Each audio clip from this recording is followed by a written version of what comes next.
Ny any ny fahitako azy ny fanavaozana dia fanavaozana zany fa ao anatin'ny fanarahan-dalàna. Fa tsy tiako dia mijanona eo, tia tsy tiako dia esorina. Inona ny lalàna misy, inona ny lalàna velona, inona ny zavatra hoe manaja an'izay lalàna izay a, tsy izay no tanterao. Fa tsy nitavan'olona ny jerevanao na ny firena politika ananany na zay fironan'ny firehan-kevitra ironany fa hoe ampiaro ny lalàna araka ny tokony misy. Amin'izay fotoana izay a tsy misy ninenina ary tsisy koa ny fifanoherana sy ny fifanenjehana. Le izy iny raha vao miresaka ACC tsika dia androm-panjakana ka raha ohatra ho soloinao androm-panjakana anankiray ka inona ary maninona ny soloina koa ny androm-panjakana sasany fa maninona no androm-panjakana anankiray kanefany a tao anatin'le fitondrana teo aloha ireo androm-panjakana rehetra ireo. Amin'izay fotoana izay a rehefa ohatra ianao tokony soloina ny androm-panjakana dia tsy anankiray fa izay androm-panjakana efa nisy teo aloha. Fa rehefa ohatra tsika ka manaiky ny hoe fitohizan'ny tantara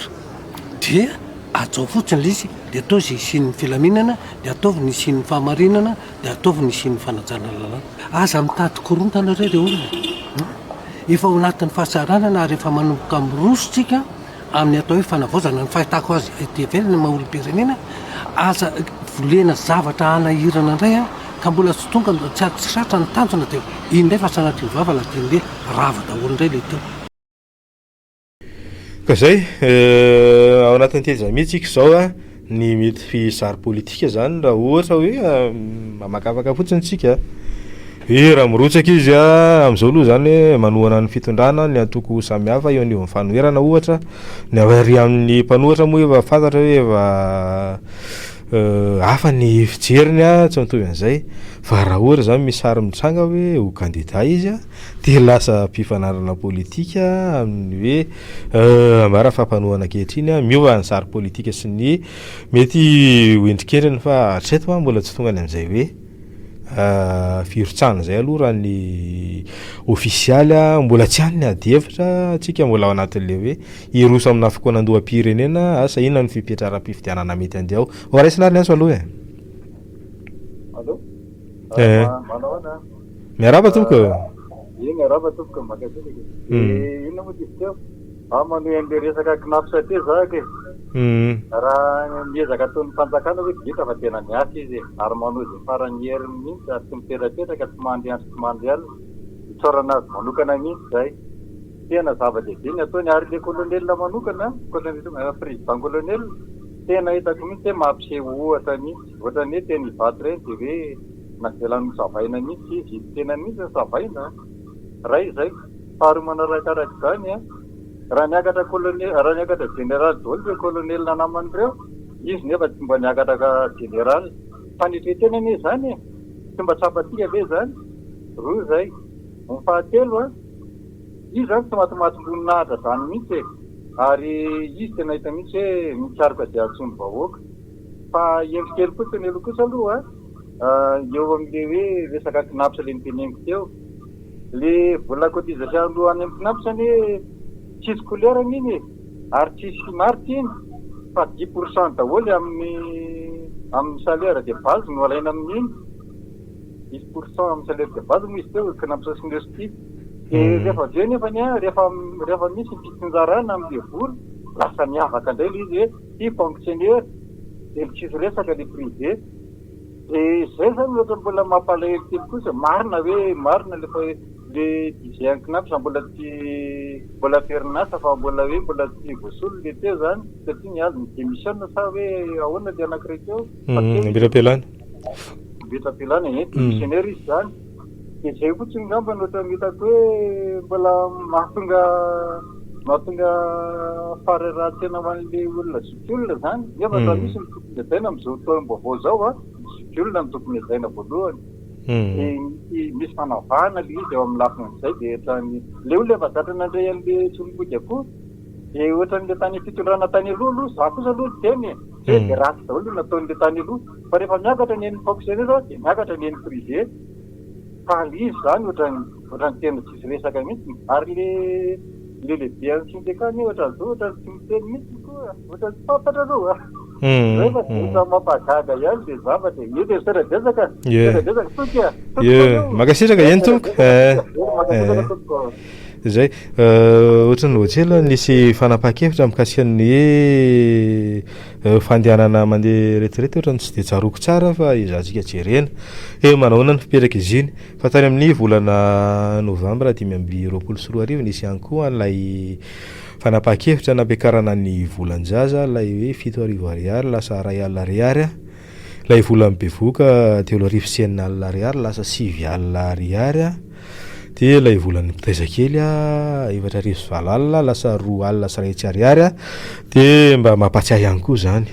ireo zokiolona eo anatrehan'izay hoe mba manahoana ny fijerenanay ny solomody akoa moa nisan'ny nojaiviny teo irarina mba ho tonga any amin'ny tompona andraikitra isatsikajiny zay raisina ny antso ary de toezana aveo miaraba ho an'ny ankizy raha lay fanapahan-kevitra zany eo amin'ny 3,7 sy 2 hetsy ny fitambaran'ireo ankizy manerana Madagasikara isitraka n'ilay tombotsoa fampiakarana an'ireo hoe tamby maro samy hafa de irarena mba ho tonga any amin'ireo zokiolona ihany koa zany lay fanapahan-kevitra manodididina an'izay misy antso iny namana raisina ary miaraba tompoko allo miaraba tompoko miarabanao amin'ny top radio tonga soa somary saigary kelikely moa vao tafiditra fa tsy olona zany fa tafiditra ihany tonga soa za raha nga zany ohatrany mahavariana atsitsiny ohatrany mampalahelo be izy raha aloha tsy resako fio fa za mpanday fisinonono ombokinaps olefa retraité za marina mitenin'ireo miteny teo aloha le mba ataoko hoe mba solomody ekonkely 5 alina isa taona de nitapahana taminay izy teo tsy fantatry moinona ny antony mba tokony isy fanazavana ngamba avy any amin'ny knapsa momba an'izay akoatran'izay moa natao hoe pension de retraite moa de atao hoe fitazomanainy de ngamba ny tena marina fa de tsy ampy fa somary iteny zavatra kely fotsiny aho hoe mahavariana ary mampalahelo azy ity maninitsika miarany tompony nandrodana ny fitondrana satona fitondrana feno kolokolo fitondrana azoko lazaina hoe tsy mahay inona nohotry ny fanipaka ohatry ny mpalalakary makehitriny inona kany de mamakiatsika amin'ilay fifidianany ny zava-misy aloha de izao ny fifidianana mbola tsy ho amin'ny titony ty misy nizaniza iteny nizaniza ilasa ny fikeonam-boam-pirenena azy ty mbola tsy any manomboka de ny fifidianana filoham-pirenena veny efa atao mahampizara antsika sahaty amin'izao fotoana izao tsika mbola hitazony tokony mbola hitazona le firaisan-kina tanteraka satria ny any amin'ny andaniny ene ka mitady ny hevitra rehetra androdanana amin'izao la fanavaozana tsika joro izao raha momba ny kolonelina manokana Anjenerina Mikael izay isorako tanteraka ny fahasahiny ny zoro ny anomboka tao anatin'ireny hoe ady mangefiry ireny anazy ny eritreritry na irotsaka izy na tsy irotsaka izy fa ny zavatra hitako hatreto aloha de miezaka manamboatra manatsara ny tsarakara ny etsero mba hoisy hoe fiatraikany any amin'ny fiainam-bahoaka le ezaka ataon'ny fitondrana le tariana miaraka amin'ny prime ministre Ratsonarvelo Artsalama za tompoko raha ny eritreritro amin'izao fotoana izao ajanony aloha ilay resaka faux débat momba ny fifidianana fa andao aloha hiara-natrika ny tena hoe fampandrosoana tika misy olona miteny hoe ny gouvernemanta misy de tsy tokony hatrika fampandrosoana fa fampandehanana ny affaire courante tsy atompoko sosialim-baoaka sy ny toe-karena tompoko tsy afaka amin'ny andro roa taona na tempoteona vao afaka hiatrika an'izany tsika fa dien'izao ho tompo tsy ho an'ny olona zay hitondreo ane raha basy tsara no apetraky ka zay re tompoko mba mampalahelo mba manao antso avo atsika mpitolona rehetra oko zay mile fifanenjana amin'ny zavatra tokony mbola honono sy mbola fantatra fa ny aketriny aloha atrehana de raha tsika maiteo no avy sotra petraka tompoko Ka zay isaorana anao amin'izay faneho-kevitra zay zava-dehibe tokoa hoe tsy any anaty fifanoritana ara-politika tsika zao, tsy any no tokony ho ivozana lesy hoe any anatin'ny kajikajy politika hoe ahafahana maka toerana na maka fahefana na salan'izany fa anatin'le hoe fanavaozana sy fametrahana fototra ho an'ny firenena. Ka zay ilay manahirana hoe mety hanahirana zalahy ara-politika raha lay zaro mitranga zany hoe raha mieritreritra ny rotsaka koloniala dia mety sanatria no hitohana anay na salan'izany sy ny zany mety zaro politika manahirana. Ka zay tsy hany ny adevitra politika amin'izao fa hoe manahoana no ahafahana mametraka fototra hamakany an'ilay tena fanavaozana, manahoana no ahafahana hoe mametraka arofanina mba tsy hahatonga an'ilay capture d'état tsony any aoriana hoe izay fanjakana tonga eo izay mpitondra tonga eo mieritreritra ho tompon'ny Madagasikara sy mihevitra tsy ho maty manota dia lasa ohatrohatr'izay foana ilay endrika fanjakana. Ka zay le hoe mila mametraka tsika. Raisina aloha ny antso izay tohizana avy eo. Raisina ny antso ary aloha. Salama tompoko. Salama Ino mo? Satoky. Atoky Salama tompoko. Tsika malagasy ao rehefa manana fahefana dia lasa tady amin'ilay fahefana. Za tsy mandeha ny tena marina zany dia zao ny mission an'ilay colonel io ne ka makatika tamin'ilay famediata teo e. Zany hoe tsy tokony mahazo morotaka zany izy raha ny tena marina raha nalàna sy nisany. Fotsiny misy mitady ho vomatra hoe anosikady ndia aloha filoham-pirenena nefa tsy tokony zany zao kady raha ny tena marina fa tokony hoe atao hoe ny fanalana firenena dia atao le concertation dia mialambolambola amboninaty izy rehefa ohatra misy olo an'izay veriny fa raha hoe io manao tsitsika izy milasa ianao no colonel so tsy tokony izay ny lalana dia anao nefa ne malagasy raha manao an'izay anao tady anao ohatran'le raiky aloha ianao colonel.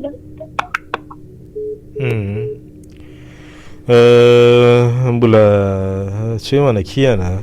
fa mbola ao anaty hoe faux débat ho azy zany hoe rosaka na tsy rotsaka sy ny sisa satria mbola ao anatin'ilay fametrahana fototra tsika mety zavatra mety henina ihany koa voizina le izy amin'ny lafin'ny ara-politika hoe ho candidat fa tsy mbola tsy hany ny adevitra amin'izao fotoana izao hoe fa hoe ahoana no ahafahana mametraka arofanina ho an'ny firenena tsy hiverenan'ny sara nitranga teo aloha tsony hoe izay tonga eo dia mieritreritra fa ho tompon'ny Madagasikara dia afaka manao izay tiany atao mampiasa an'ireo rafitra samihafa toy ny hoe fitsarana ny tafika ny mpitandro ny filaminana hery hoentina mamoritra vahoaka sy hoe manamafy ny ambahindahin'ny seza sy ny fahefana ahafahana mangorokarena. Ka tsy zay tsy zany zany no tokony ho adevitra amin'izao fotoana izao fa hoe raha anao fifidianana tsika ahoana no nisina fifidianana madio tsy milamina tsy misy alabato tsy misy osoka mba tena mitovy herintsika ny rehetra fa tsy ho fifidianana anjakan'ny arena sy ny vola zany nisany hoe zavatra tokony apetraka eto raha anao fifidianana tsika aizany no anaingana azy miaingany amin'ny fokotany ve miaingany amin'ny commune ve sa tahaka an'ilay endriny teo aloha ihany hoe filoham-pirenena mandeha aloha dia ratsy lasa ohatrany amin'ny lafindray hoe manao ratsy tary mangatabady avy eo ny candidat manaraka hoe zay ao anatin'ny tokony fitondrana ihany no lany sy manana herintsika sy mampiasa ny fahefam-panjakana ho amin'ny tombotsoa ara-politikany azahoana toerana maro. Ka zay ilay zavatra tsara iadikefitra sy apetraka mba tena hoe anorenana firenena ny lafin'ny ara-toekarena sy ny sosialy ihany koa moa mbola zavatra isan'ny hoe goavana be. Ndao raisina ny antso ary miaraba entoko eo amin'le resaka hoe fitantanana ara-panjakana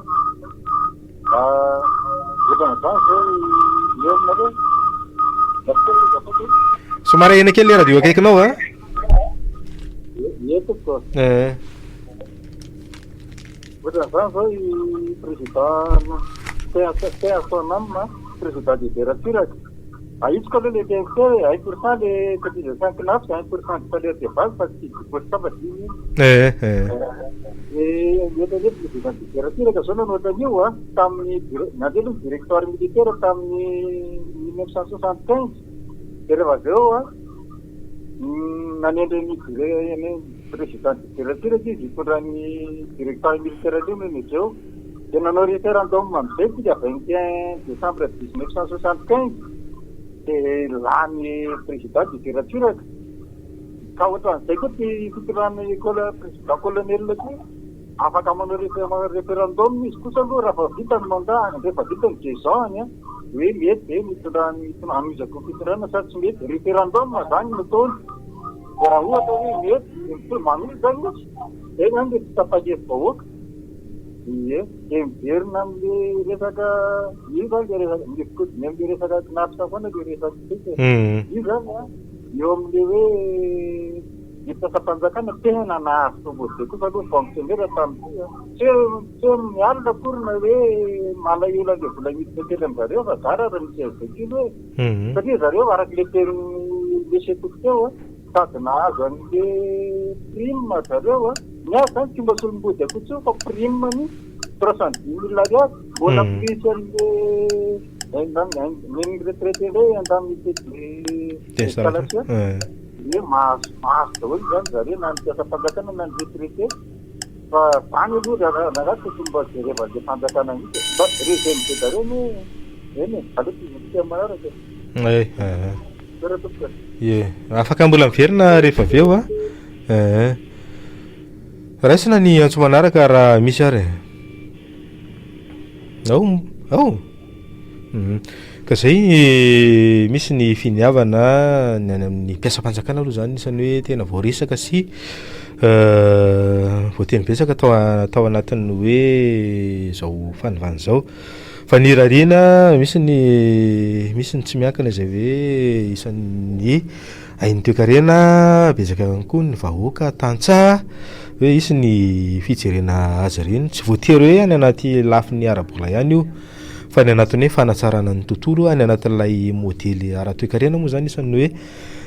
resahan'ny fanjakana ny anoanana an'ireo sehatra sy orinasa madinika eo anatrehan'ny isan'ny resahan'ny prime ministre mantsy ilay hoe misy orinasa goavana mandidina 50 zay hoe ny fesy tena hoe mba toerana raha zay ny mety hoe mahalaza azy dia mba izana zany mba isy ny anjara masoandro ho an'ireo orinasa madinika rezana ny hoe fahalalana ara-toekarena sy fanohanana mety hoe tsy vita ndray andro na heritaona na roataona zany fa mila mameraka tsika hoe inona no modely ara-toekarena ahafahana hoe manosika ny toekarena mba tena ahafahany sehatra maro samihafa ny velatra eo anatrehan'ireny dia nisy an'iny teny ihany koa moa zany nataon'ny filoham-pirenena iny hoe ianareo tanora mamorona tetikasa dia eto amin'ny fitondram-panjakana ho jerena hoe ahoana ny fomba anohanana azy raha tena maharesy lahatra